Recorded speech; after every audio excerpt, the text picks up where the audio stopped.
Hello everyone, welcome to Legacy IAS Academy. In this video, we will see a case of bank fraud.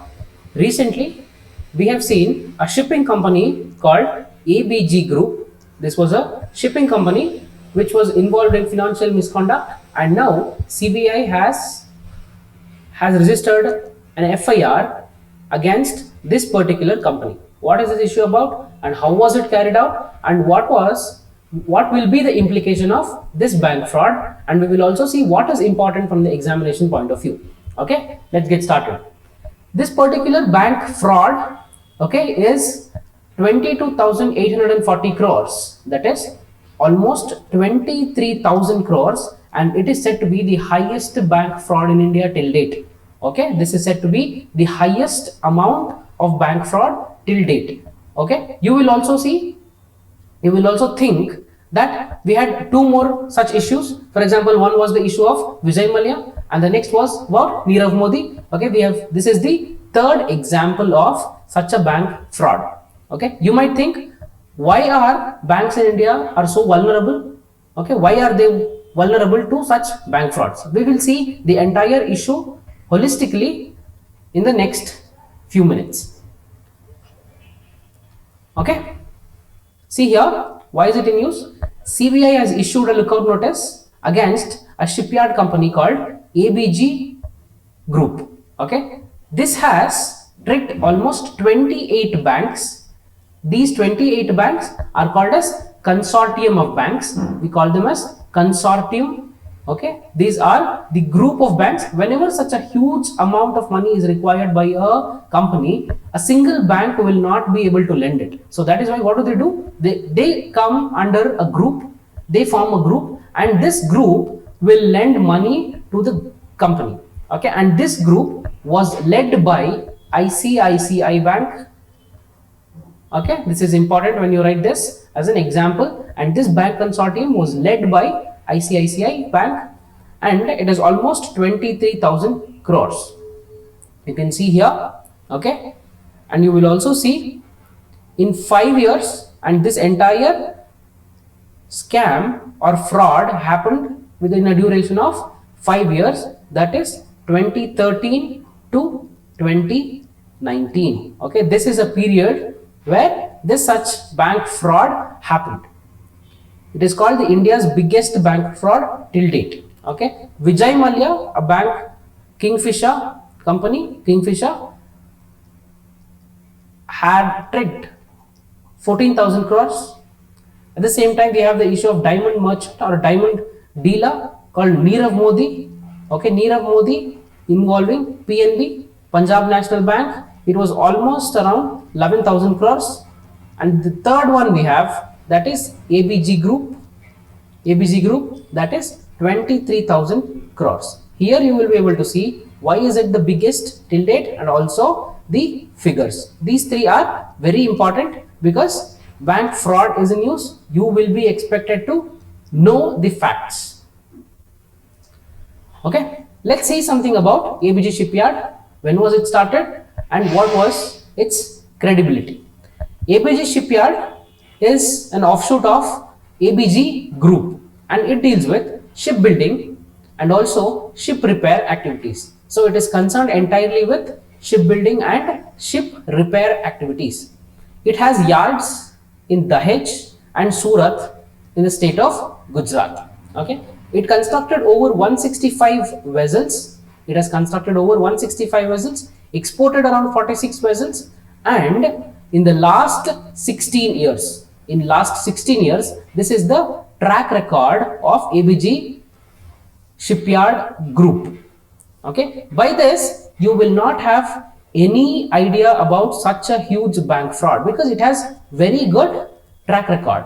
It has also exported 46 vessels. By this you will be able to imagine the quality of the service that was given by ABG Shipyard Group. What happened now? In the forensic audit report, it was said that the directors of ABG are involved in illegal activities like diversion of funds, misappropriation, and criminal breach of trust. Okay, these are the allegations that are on the directors of ABG Shipyard. And now let's see how did it happen. Okay, what happened and how did it happen? First thing, ABG Shipyard took loans from banks. We have seen the consortium of 28 banks that has given loan to ABG Shipyard. These banks gave loans to ABG Shipyard, and this money that was got was used through shell companies and the subsidiaries of ABG Group in order to invest money in foreign markets. Okay, in occupying movable and immovable assets. Imagine Indian banks have given money, and this money was used by the subsidiary or the shell companies in the name of ABG in order to invest this money in foreign markets. Getting it? And when asked a reason to invest it in foreign markets, ABG Group said that they are planning to expand their business. And by listening to this, banks were so happy, because when there is a business expansion abroad, they are expected to get more profits. If the profits are more, then obviously banks can can recollect their loans. Banks can recollect their loans, so banks are happy. When ABG Group said that they are using the money for bank expansion, instead it was not used for bank expansion. That is why we call it as, we said here, criminal breach of trust and misappropriation of money. The money which has to be used to expand the business were used for the personal consumption of directors. This is why we call it as misappropriation of money. Now CBI is investigating the case, okay, the case of misappropriation and criminal breach of trust. Okay, it all came out because of something called as forensic audit. This is very important. It is a governance mechanism. It is a governance mechanism which is carried out within a specified period of time. Okay, for example, 5 years or 3 years, with a duration of specified period. And this forensic audit came out with a report that ABG has committed a bank fraud. Now you might think, what happens to the deposits? See, banks work based on the deposits that they take from citizens. Even the loan that was given by these 28 banks were all the money of citizens. It might be your money, it might be my money, it might be the money of your friend. Okay, it's all the depositors' money. And what will happen to such deposits now? You all know, banks in India, most probably public sector banks to be specific, these public sector banks have the sovereign guarantee by the government. Okay, these public sector banks have the sovereign guarantee by the government, and it is the responsibility of government now to fulfill the losses. It is the responsibility of government to fulfill the losses and also to provide the alternative mechanism. And from where will the government get money? Government gets money from the taxes we pay. Okay, so our money, so for example, if you are Mr. X, your money was looted by the firm, and your money is again used by the government to fund this particular bank. This is how the entire system has been messed up as of now. When it comes to the bank frauds, it is your money that was used by the bank to lend to a firm, and it was your money that was misappropriated by the firm, and again the government will use your money in order to recapitalize the bank and also help the depositors. Okay, I think you're understanding this. This is how the system works. You might think we have already had 3 bank frauds: Vijay Mallya, Nirav Modi, and now ABG Group. Okay, now you might think, why is it happening? Or is it very easy to carry out a bank fraud in India? Okay, is it very easy? How are the government mechanisms? What are the governance issues? Okay, see, we have some stats here in order to support the argument.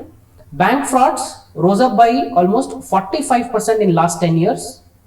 Okay, this is the extent of growth of bank frauds in India. This will indicate the loopholes in governance. Next one, India saw 229 banking frauds per day in the financial year 2021.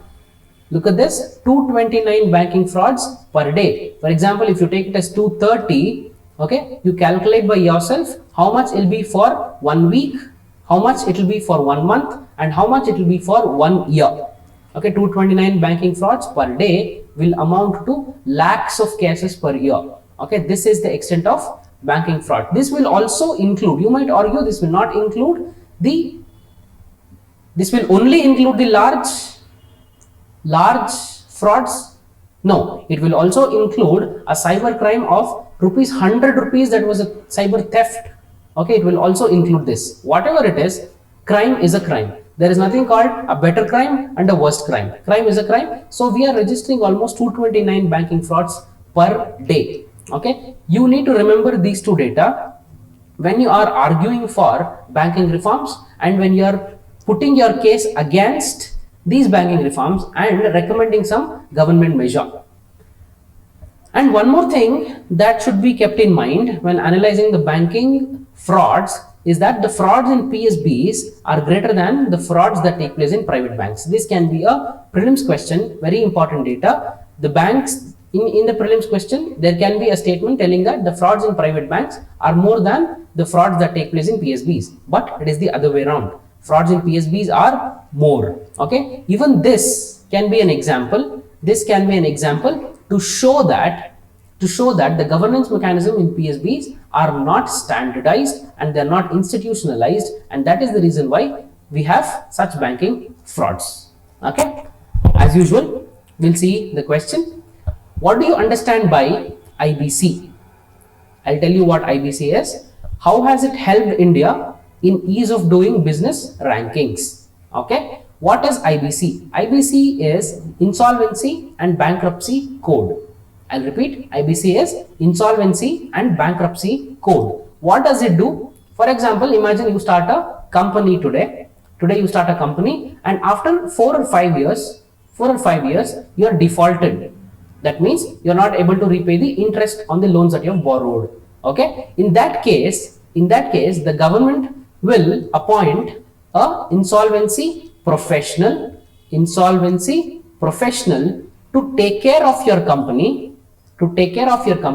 and he will help you to manage the affairs of the company and come out of the debt. This is called Insolvency and Bankruptcy Code. If the insolvency professional feels that the particular firm can't be revived, then he will go for liquidation.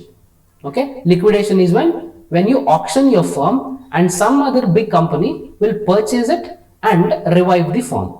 There will not be any kind of default on the loans that are given by the banks. This is the objective of IBC, that's called as Insolvency and Bankruptcy Code. Whenever you take a loan and you fail to repay the loan, and such a loan will be classified as NPA from the perspective of banks, in performing assets, non-performing asset. These are those assets of the banks that are not giving them any returns. Okay, they are classified as NPAs. As of now, we have almost around 11% of banking loans that are classified as NPAs. This has to be reduced. One of the main objective of demonetization, was to recapitalize the banks and to reduce these NPAs. Okay, but it did not give the expected results. So this is what is IBC, NPA, and the demonetization and recapitalization is concerned. How has it helped India in ease of doing business rankings? Okay, ease of doing business rankings was released by World Bank. Okay, India has ranking of 63rd rank. India is ranked 63rd in the World Bank rankings of ease of doing business. How did IBC help to increase its ranking, to better the rankings of India? That is the question demands. That is what the question demands. Okay, I hope you have liked the video. For more such enriching content, please subscribe to Legacy IAS Academy. Have a nice day. Thank you.